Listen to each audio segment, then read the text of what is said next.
Yeah, if you want to just load them, that's great.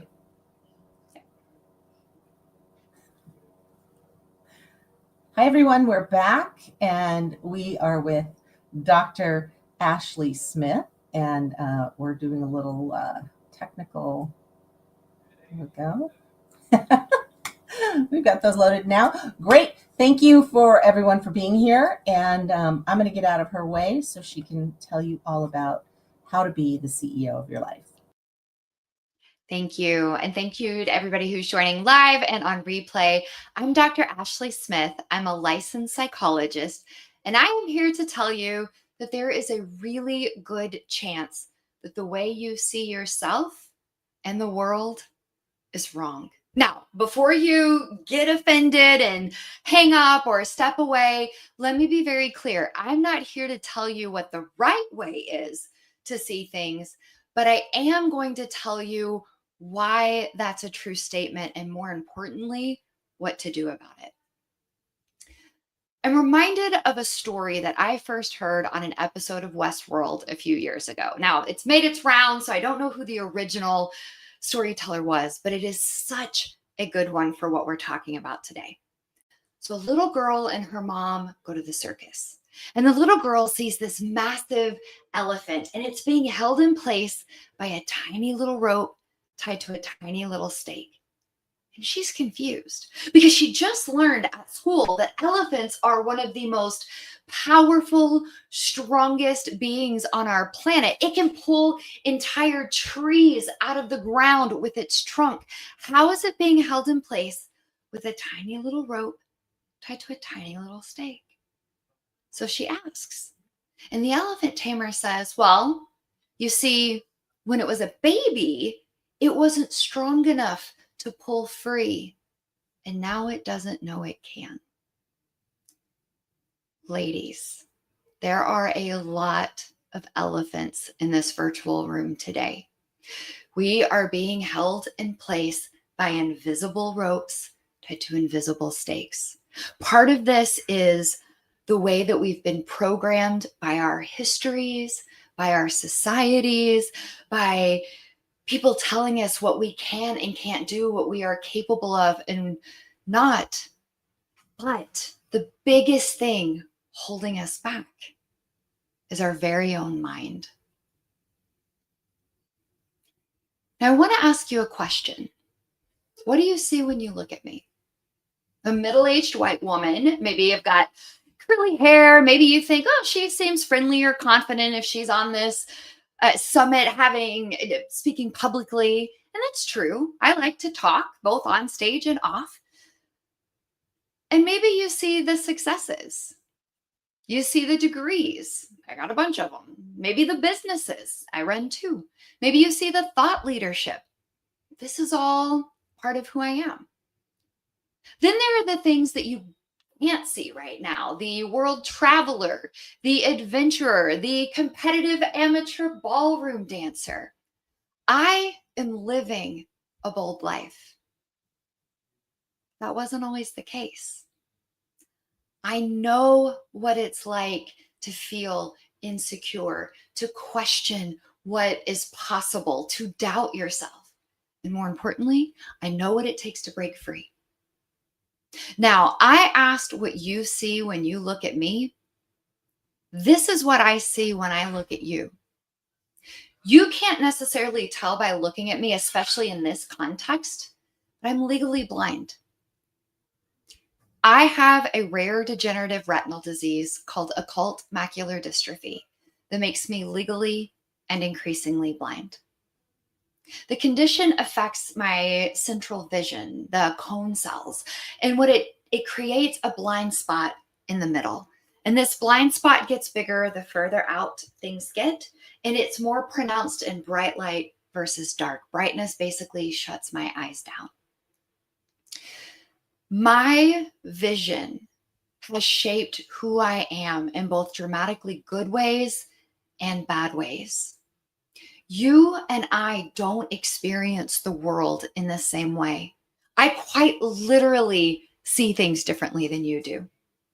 But it's not just because of my retinas. It's also because of what I know about the human mind and the way it works. So, like Neo in the Matrix, I'm going to offer you a choice today. Wait, spoiler. Wait, you guys have seen The Matrix, right? I hope, or I'm dating myself. If you haven't, watch it. It is a movie that has stood the test of time. But spoiler alert, Neo, the main character, is offered a choice. Take the blue pill and things go back to normal. You wake up, you live inside this computer simulated world, but you don't know it. Or take the red pill and see things as they actually are. Ladies, are you ready to take the red pill with me today? Put it in the chat if you're ready and excited. And I'm going to trust that you are. Now, I'm not saying that we live in a computer simulation created by the machine overlords, but it is an apt metaphor for the human mind and how it works. Most people move through life trusting their brains to show them some accurate reflection of reality. But I would argue that that's not what we need to do, because our minds don't just respond and reflect to this objective external world. They actually construct our reality as we go. And this is huge, because if you don't know this, then you are operating essentially in the matrix. So let me make this make sense. So you see these 5 dots. I want you to connect them to form a picture in your mind. I'll give you just a second. Think old school dot to dot. If you were connecting these dots, what do you see? So throw it in the chat. Just give a yes or a thumbs up if you saw a house. This is what most people see. Did anyone see a star? Usually get some stars. Any lightning bolts out there? Right? Not often. Now, the thing is, depending on how you connect the dots, we see very different pictures, right? And this is what our minds do. Our minds connect dots to make sense out of our experiences. So think about those dots as representing facts. Facts are the things that we know for sure right now through our 5 senses. So anything that you can see, hear, smell, taste, or touch for sure right now is a fact. One of those dots, right? Everything else is a fiction. And by fiction, I don't mean false or untrue. I simply mean created by our minds. These are mental fabrication. And fictions include interpretations, assumptions, predictions, expectations, judgments, and meanings. These are the things that our minds do, the way they take these dots and connect them to tell us a cohesive story. And this is really important because depending on how your mind connects those dots, you're going to see the world very differently. This is big. Our minds are amazing, but they're flawed.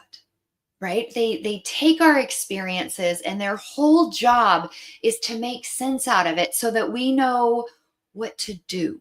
We understand how to react and we understand what this means and we understand how to move forward. But we're going to react and we're going to move forward differently if we see a house versus a lightning bolt. Now, you might be thinking, Dr. Ashley, what are you talking about? Let me make this a little more concrete for you, okay? So imagine that I'm walking along, I step in a pile of dog poop. And I think, oh my gosh, I can't believe that I just stepped in the poop. And then what if I get to work and everybody thinks that I stink, but I took a shower today. And what if it ruins my shoes? I love these shoes. How am I feeling? Pretty anxious, right? Now, imagine that I'm walking along, I step in that pile of dog poop, and this time I think, that stupid son of a, they shouldn't be allowed to have a dog if they're not going to clean up after it. How am I feeling now? Angry, right? Now, imagine that I'm walking along, I step in that pile of dog poop, and I think, oh, I'm such an idiot. no one else would do this. It's just my luck. Today's going to suck. How am I feeling now? Maybe down or discouraged, defeated, depressed. Yeah. Now, last one. Imagine that I'm walking along, I step in that pile of dog poop, and this time I think, well, it stinks. Oh, well, I guess it's not that big of a deal. I'll just wipe my shoe off and go on about my business. How am I feeling now? Now, most people will say fine, and fine isn't technically a feeling, but maybe I feel neutral or unfazed or calm. Notice I'm not happy. I wasn't like, woohoo, poo, because that would be weird. But I stepped in poop either way it goes, and I had 4 very different reactions: anxious, angry, down, neutral. Why? It's because of how my mind connected the dots here. So the take-home message is poo happens. Life is full of poo, and you may or may not be able to do anything about that. But it's not about the poo. It's about what your mind does with the poo that actually makes the difference in your life. And this is important.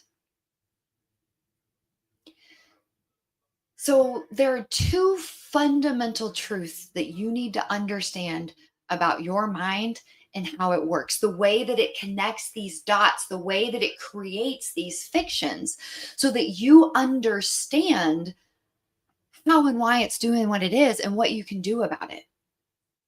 So the first thing that you need to know about your mind is that it is designed to keep you safe. Our minds were not optimized for success or for happiness. They were optimized for survival. So our minds are designed to keep us alive, not to help us thrive. And that's why we have anxiety. Anxiety is our body's built-in threat detection system. Its whole job is to be on the lookout for potential danger and then give us anxiety to keep us safe. That's what it does. So imagine if you've ever been driving down the road and a car pulls out in front of you and your breath catches and your muscles tense and you slam the brakes. Thank you, anxiety, because it just saved your life. So anxiety is a great thing, except that too much of a good thing isn't a good thing. In our modern world, we get a lot of anxiety when we're not truly in danger. So I like to think of anxiety like a smoke detector, right? When it's doing its job well, you don't even really know that it's there, right? It hangs out in the background, it's super quiet, and then it only alerts when there's smoke, right? It's smoke, and then brah, brah, brah, it goes off.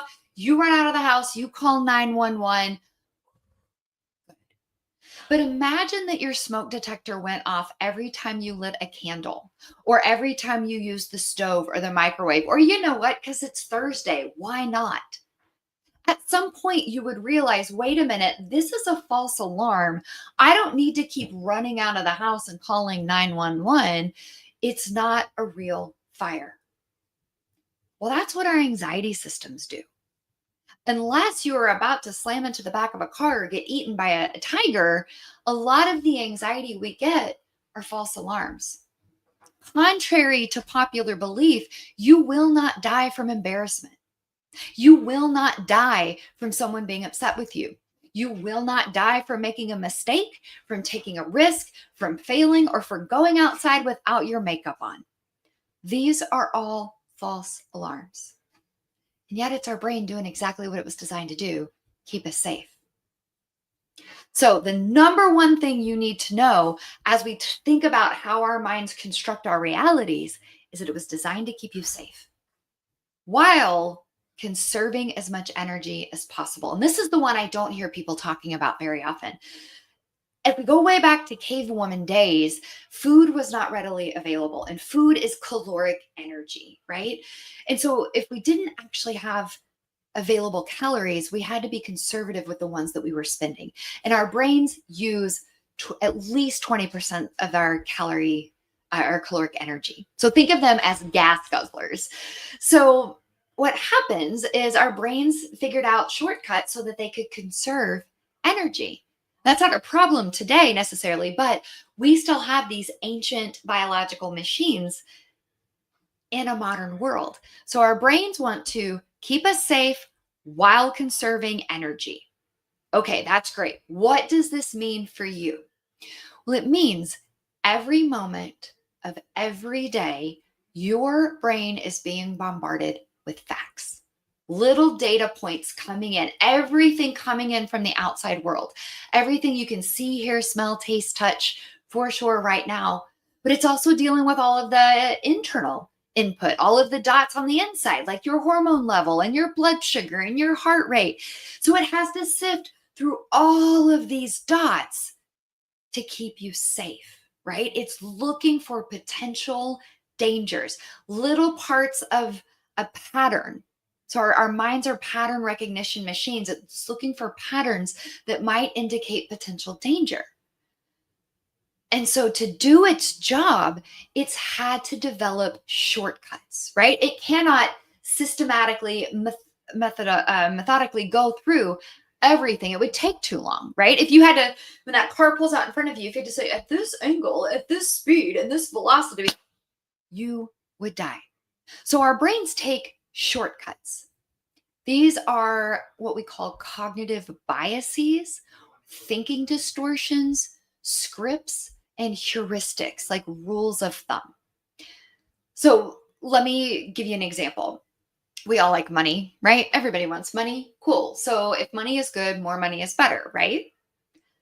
Okay. So assuming we all agree on that, if I said I will give you $100 today, or I will give you $110 next October, who's taking the money today?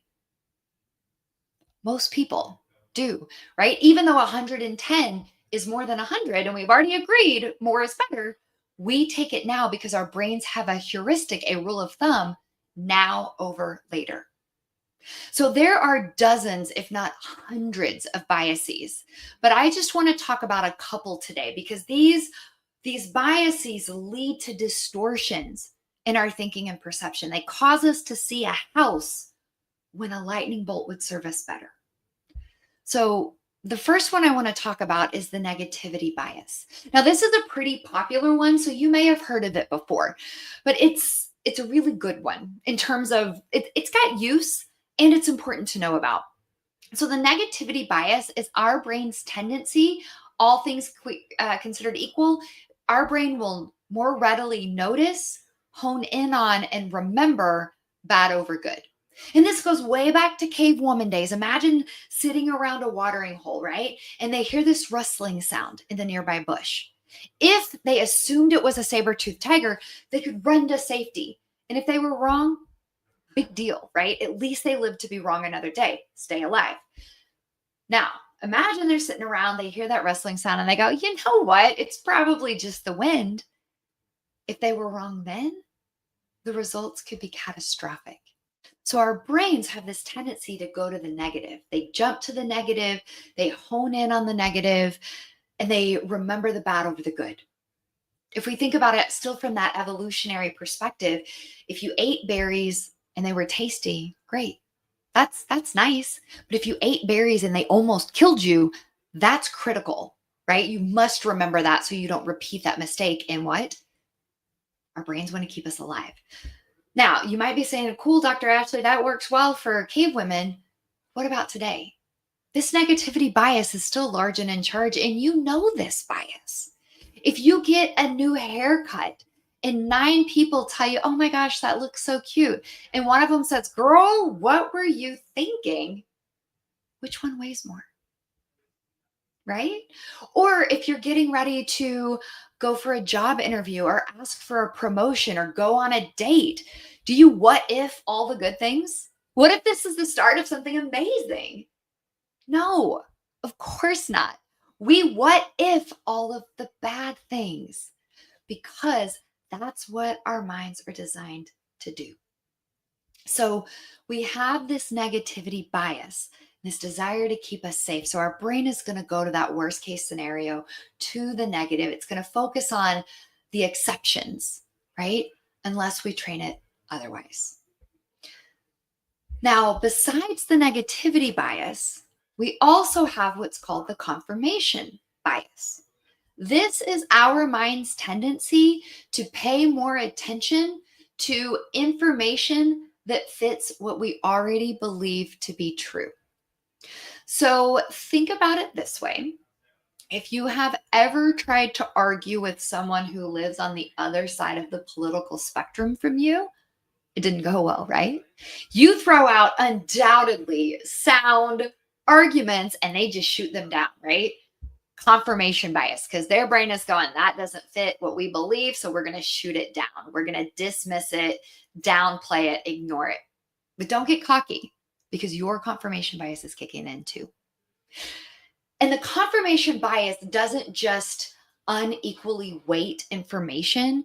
It also makes it so that it is easy to point to evidence that supports our narrative. So if you have one of those mental ropes, like I'm a bad mom, your brain can easily give you all of the reasons why. Remember, you lost your cool the other night. You forgot about their field trip.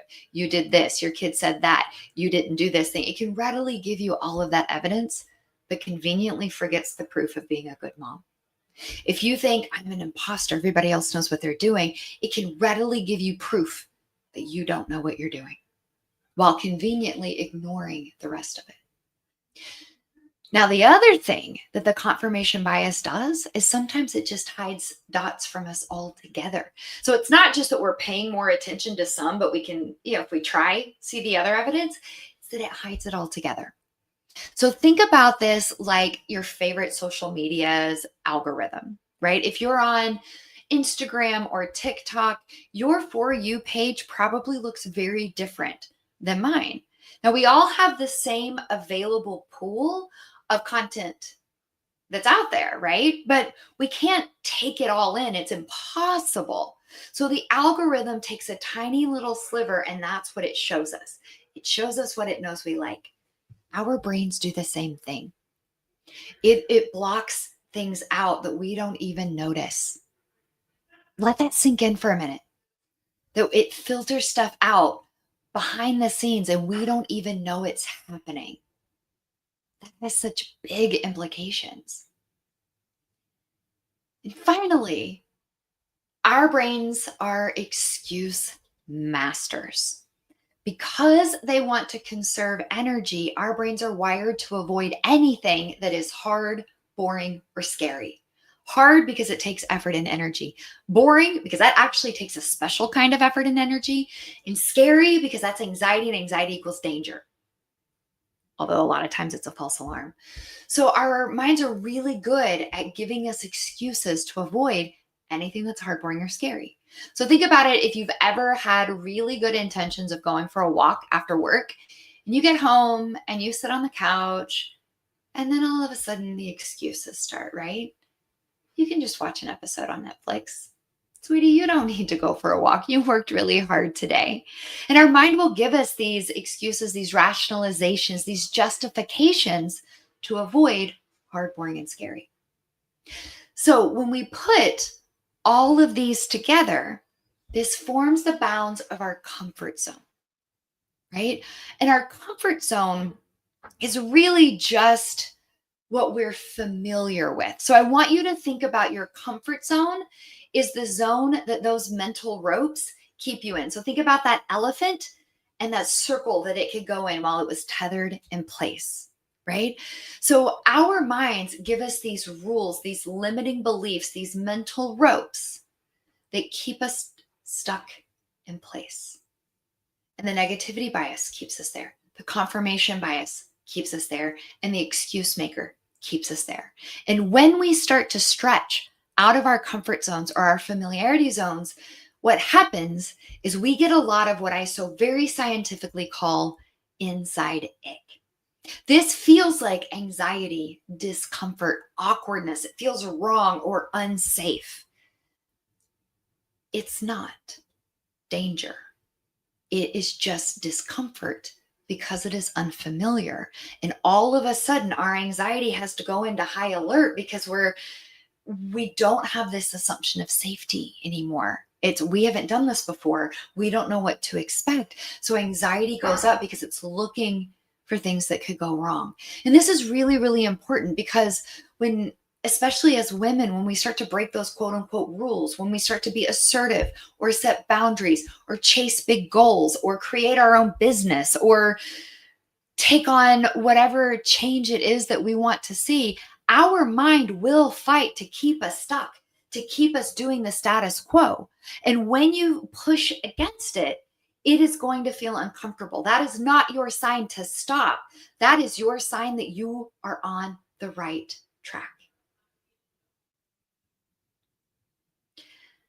So our minds want to hold us back. They want to keep us tethered in place. But we have to figure out, you know what? If I am not my mind, who am I at my core? So I invite you to do this visualization exercise with me to figure out where your true potential lies, because it is not inside your familiarity zone. Your bold life is outside of that, and we need a roadmap to get there. So if you're comfortable, please close down your eyes, get still and comfortable, and take just a few minutes. Start to slow your breathing down. Long, smooth inhales, long, smooth exhales. And start to rest your attention on the place where you feel your breath the most clearly. It might be the tip of your nose, it might be your chest, or it might be your abdomen. Simply rest your attention there and see if you can follow a single breath from start to finish. Notice the very beginning of the inhale all the way to the top, to that slight shift as your body turns to the exhale, and all the way down to the bottom of the breath. See if you can follow one more breath.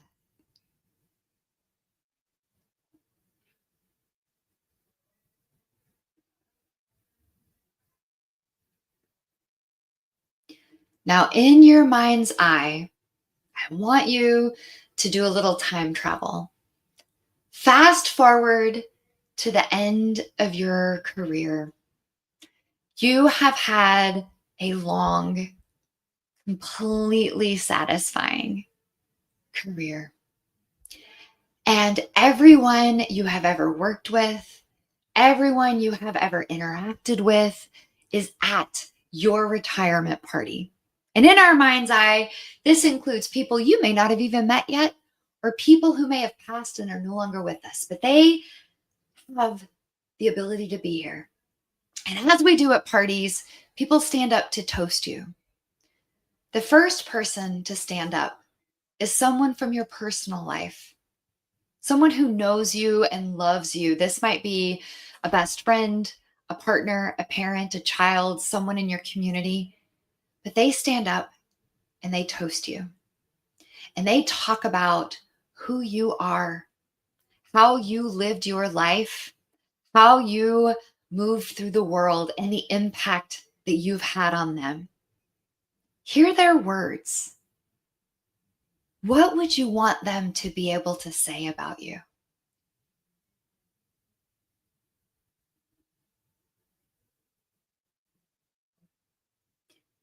The second person who stands up is someone from your professional life. This could have been a boss or a mentor. Maybe it was a colleague or someone that you've mentored. And they also have things to say about who you are, what you stood for, how you moved through the world, and the impact that you've had on them. What do they say? What would you want them to be able to say? Hear their words.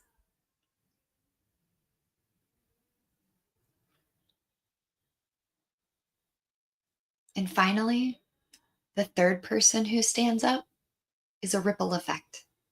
There's someone you didn't even know that you had a positive impact on. Maybe it's a client or a customer or a friend of a friend, but they have some words to add about the impact that you've had, about the kind of person that you are and the way that you've lived your life. Hear their words.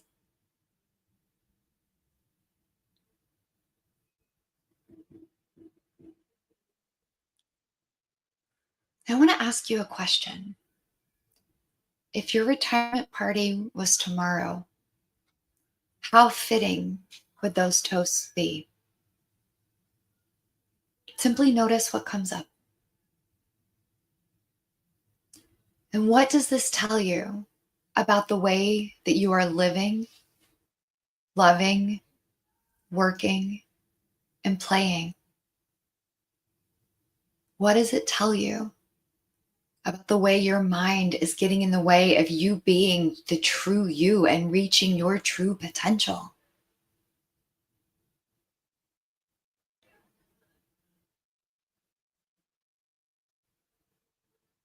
I invite you to start to bring your awareness back into the room you're in, back into your body. Focus on your breath. Maybe wiggle your fingers and your toes. Start to stretch a little bit. And as you're ready, flutter your eyes open and come back to the here and now.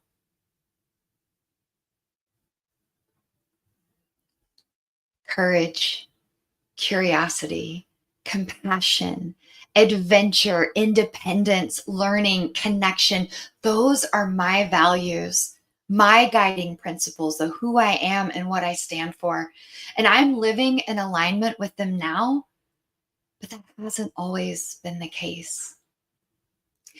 For most of my life, I was defined by my vision. For years and years, I didn't know what was wrong with me. I saw specialist after specialist in more clinics than I can count, in more cities and more states than I can remember. And they'd tell me the same thing. We don't know what's wrong with your eyes, but it's stable. It wasn't. It's gotten worse over time.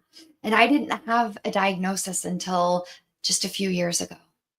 All I knew for the majority of my life was that I had bad eyes, as my grandmother put it, that it ran in families and that it made me less than. My mind told me that if other people know about your eyes, they will reject you. Only at the time, I didn't know it was my mind. I just knew I had this flaw that made me less than other people, and I, by golly, better hide it. I need more friends and better eyes was a recurring theme from my junior high diary. I was shy and insecure and utterly and totally convinced that my vision set me apart from other people. I hid, and I got really good at it too. But fast forward to today, and I'm living a bigger, bolder life than I thought was possible. But it took a long time to get here. For me, I got really good at faking sight, pretending to be normal. For most of my life, I was able to rely on memory and context clues and excuses to hide the fact that I have a blind spot in my central vision. I would say things like, "Oh, I forgot my glasses. Could you read that for me?" I wear contacts, but the reason I wear contacts is I didn't want to have to explain why I still couldn't see, even though I had glasses on. I paid a lot of attention so that I could just remember things or figure things out. I got really, really good at faking sight. And most people, even those really close to me, didn't know. Faking sight is all well and good until it comes to driving a car. So all of those doctors who told me my vision was stable, they were wrong. When I hit my mid-20s, my vision loss began to decline. And it declined to the point where I was no longer safely able to drive. And that for me, it was such a brutal time because I could no longer hide my disability. I could no longer pretend to be normal. I had to step out of my comfort zone and I was terrified.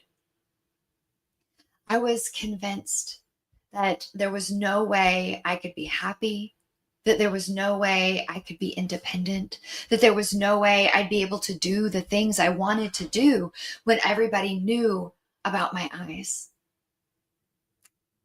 I was afraid.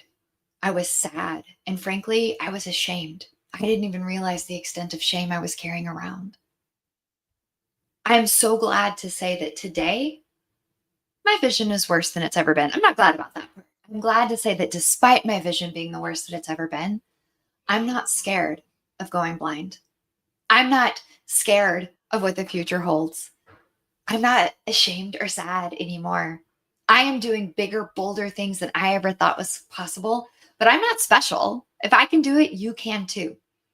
You just have to become the CEO of your life. Now, C stands for curiosity. You have to have the curiosity to start to question, is there another way to connect these dots? My mind told me, your future is a house. Your future is a house. And I start to question, could it be a different one? Could I be missing some dots here? Now, for me, I sort of stumbled on this. Luckily, right? When I hit this point where when I had to stop driving and I was wallowing in this grief and this misery, I finally hit a point where I was just so miserable. I didn't know what else to do. So I did the only thing I know, and that was I dove into science, specifically the science of happiness. I figured I can't change my retinas. There's no treatment.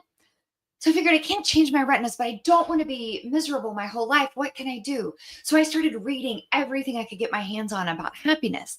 And I came across an actual study that compared the happiness levels of sighted people to blind people.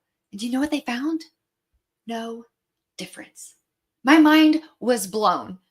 Here was science telling me that blindness doesn't have to equal misery. Now, data may not speak to you the way it does to me. Science is my love language. And here it was telling me that my mind might be lying, that I might have it a little bit wrong. So that gave me a little hope. But to be honest, facts and figures, it's not enough. So I kept going and I started looking for blind role models. Up until that point, the only person I knew with vision loss was my grandmother. And while I loved her dearly, she did not live the kind of life I wanted to live. Was small. She stayed home in her comfort zone, and that is not what I wanted. So I started looking, and I came across Isaac Lidsky. He is an Ivy League educated attorney who clerked for not one, but two Supreme Court justices before going on to run a multi-million-dollar construction company with a beautiful wife and family. And he is fully blind. He was living proof that my life could be different than it seemed. So I want you to think about, if it can be done, why not by you? Whatever that is, if it's you want to run your own business, you want a promotion, you want a healthy relationship, you want to be able to set boundaries, love your body, tap dance, whatever it is, if it can be done, why not by you? Go find those mentors, even from afar, who can show you that it may not be a house. Maybe life is a lightning bolt. Now, I knew that I was onto something, right? That okay, maybe there's a different way. Maybe blindness doesn't mean I can't be independent, I can't be successful, I will be alone. But I needed more convincing proof. And that brings us to the E, experimentation. Now, I was on the gymnastics team when I was a freshman in high school. I was on the varsity gymnastics team. That's a true story. And if I told you that I can still do a standing backflip, would you believe me? Now, thankfully, I can't see your faces courtesy of this technology setup, but I'm guessing you're looking at me with some blatant skepticism like, "Psh, what middle aged woman can still do a backflip?" And I would say, you know what? I've been practicing for a very long time. Are you convinced? Probably not, right? And maybe you say, yeah, whatever, but what would it take to convince you? I'd have to prove it, right? Well, if you call my bluff, it turns out I cannot, in fact, do a standing backflip, and I never could. Now, I was going to show you a demo of it, but in the interest of time and tech, I'm not going to. But my point being, we have to say prove it. And you have to say prove it to your mind because you are not going to be able to argue your way out of those mental ropes. You can't say, elephant, you're strong. That elephant is going to have to pull against those ropes, test them, and see what happens. And we have to do the same thing. Now, as a younger woman, when people would say, Ashley, what's your dream car? I'd joke and say, I don't care as long as it comes with a chauffeur, right? Well, be careful what you wish for because while dreams do come true, I mean, technically I got what I wanted. I do still wish that I could drive. At the same time, I am grateful for that moment because it forced me to start to say, prove it to my mind. I had to start to step out of my comfort zone, to come out of the disability closet. For me, my first real experiment came when I decided to do some fundraising for the Foundation Fighting Blindness. I'm a writer, so I wrote my story and I published it for the world to see. I sent it to every single contact in my email list. I shared it on social media. I talked about my vision, which I had hidden up until that point, and I put it out there. And then I came undone. I had stepped so far out of my comfort zone that my mind melted down. I literally was in the floor and I didn't know if I was going to vomit or cry or both, but it was awful. I'd stepped so far out of my comfort zone. All of this ick bubbled up and out, and I felt my world crumbling around me. Only it wasn't the real world. It was the matrix that my mind had created. And as it started to settle, I realized nothing bad had actually happened. No one shunned me. In fact, people were really supportive. They started offering rides and telling me they were glad to know me. Some people didn't even really react. It was like my biggest bombshell didn't even register for them. And that was eye opening. I had to say, prove it to my brain in a really big way. And none of the bad things happened. And it brought me to openness. Openness is being willing to pursue what matters to you despite that inside ick. If you're really going to say, prove it to your brain, you're going to pull against those mental ropes. It is going to be uncomfortable.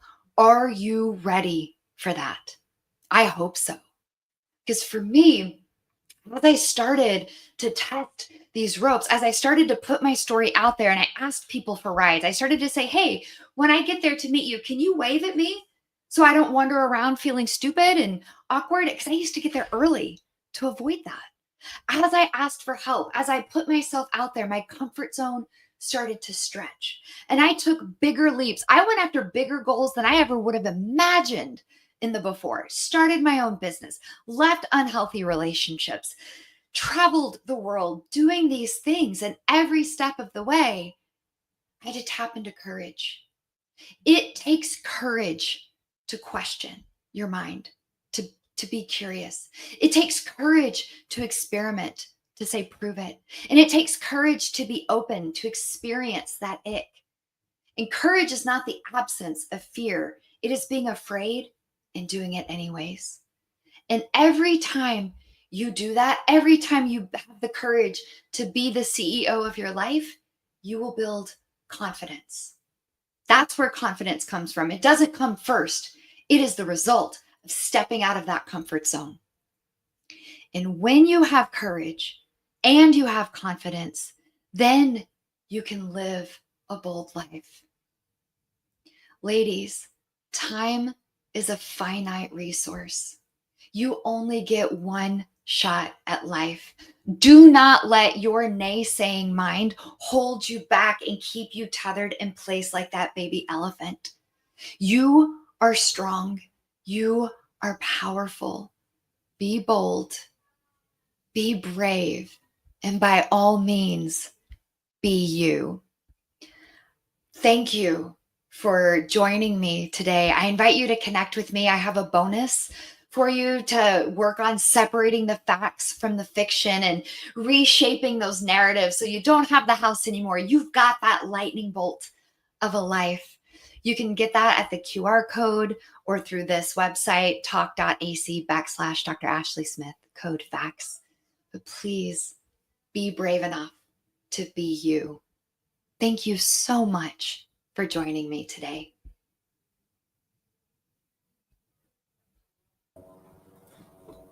And we're out. All right. Hi. That was amazing. Thank you, Ashley. Thank you. Thanks so much. Yes, thank you for the exercises. I did them along with you, and Awesome. for just your honesty and sharing your story with us. And I know that somebody somewhere out there is going to hear your story and relate and be so grateful that you were here today. I know I am. Thanks. So thank you so much. Thank you for having me and letting me be a part of your incredible event. Thank you. Anything else you need from me? Oh, no, I think we're good. We're going to be back at the top of the hour with Jennifer Greenhut. Okay. So thanks, Ashley. Awesome. Have a good one. Thank you. Bye-bye.